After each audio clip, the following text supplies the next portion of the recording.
Profit में यदि आना है आपको तो सबसे पहले क्या करना होगा, अपने कैपिटल को बचाना होगा। एग्जाम्पल के तौर पर यदि आप 10,000 भी कैपिटल लाते हैं तो 10,000 कैपिटल को ग्रो करना बहुत मुश्किल हो, बिकॉज स्मॉल कैपिटल जो होता है ना उसको ग्रो करने में बहुत टाइम लगता है। टाइम क्या लगता है, होता भी नहीं है। आप उसको एक्सरसाइज के रूप में या फिर जस्ट एक ट्रायल के रूप में सीखने के लिए उस कैपिटल को, छोटे अमाउंट को यूज़ कर सकते हैं।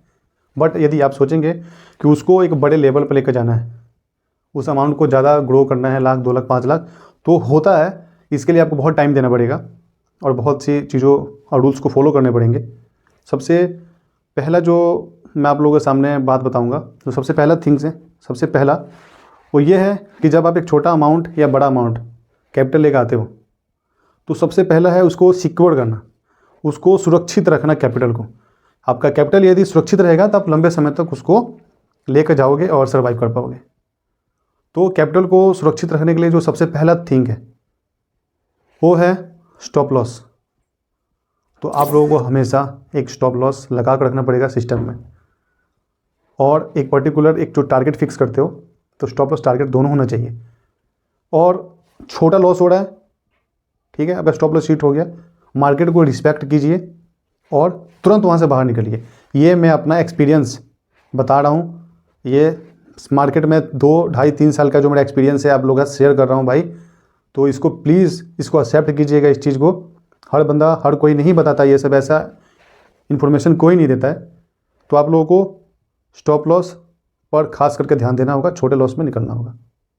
दूसरा जो थिंक है, जो सबसे इम्पोर्टेंट है, वह यह है कि आप लोगों को स्टॉप लॉस टारगेट लगा लिए। अब जब आप ट्रेड करते हो, ट्रेड लेते हो, तो ट्रेड लेने से पहले सबसे पहले आपको रेंडमली नहीं लेना है, आपको टेक्निकली जो है उसको एनालाइज करना है। आपको कैंडल देखना है, कैंडल स्टिक जो होते हैं उसको देखना है, पैटर्न को समझना है। कैंडल की नॉलेज होनी बहुत ज़रूरी है, तो कृपा करके इसको आप इस नॉलेज को गेन कीजिए।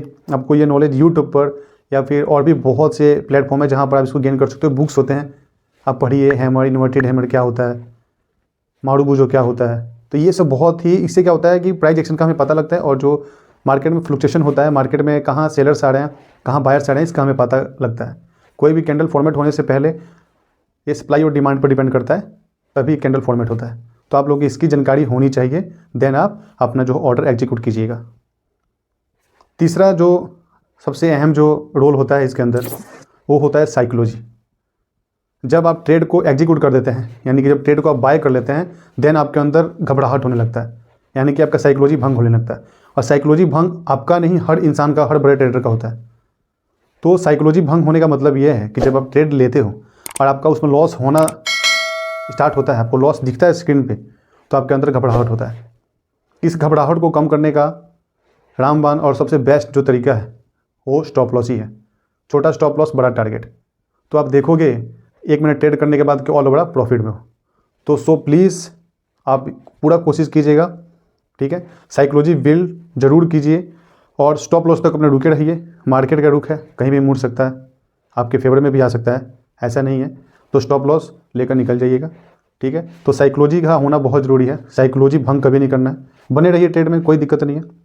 और जो चौथा जो बहुत ज़्यादा इंपॉर्टेंट है पार्ट, वो यह है कि जब भी आप ट्रेड एग्जीक्यूट करते हैं, आपका लॉस या प्रॉफिट होता है, आप मार्केट से बाहर आते हैं, देन फिर आप कैंडल देखते हैं, मार्केट को एनालाइज करने सोचते हैं और मार्केट आपको फिर बुलाता है।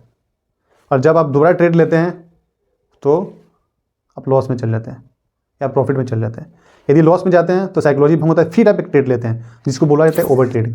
ओवर ट्रेडिंग करते हैं, इससे क्या होता है कि आपका जो साइकोलॉजी जो थिंग्स होती है वो क्या होता है कि आपका भंग होना स्टार्ट हो जाता है और आपको कुछ समझ नहीं आता। बार बार ट्रेड लेते हो, ओवर ट्रेड करते हो और सब कुछ खत्म हो जाता है, आपका कैपिटल जो होता है स्वाइप हो जाता है।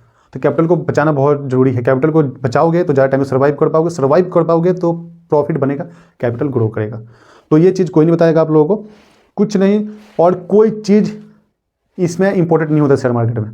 मैं बहुत चीज़ आजमा कर देख चुका हूँ, इंडिकेटर देख चुका हूँ, बहुत से ऐसे तरीके होते हैं जो मार्केट में अलग अलग स्ट्रैटेजी जिसको लोग फॉलो करते हैं। ये हर बंदे का अपना स्ट्रैटेजी होता है, तो अपने एक स्ट्रैटेजी पर काम कीजिए।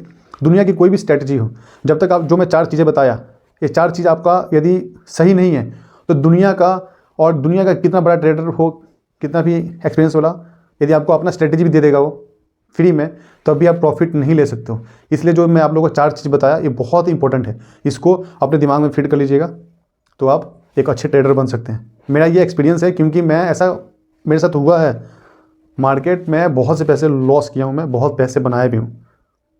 तो ये जो इन्फॉर्मेशन था इसको ज़्यादा से ज़्यादा शेयर कीजिए, ताकि बाकी लोगों को भी इसकी नॉलेज हो और लोग जो हैं लॉस करने से बच सके।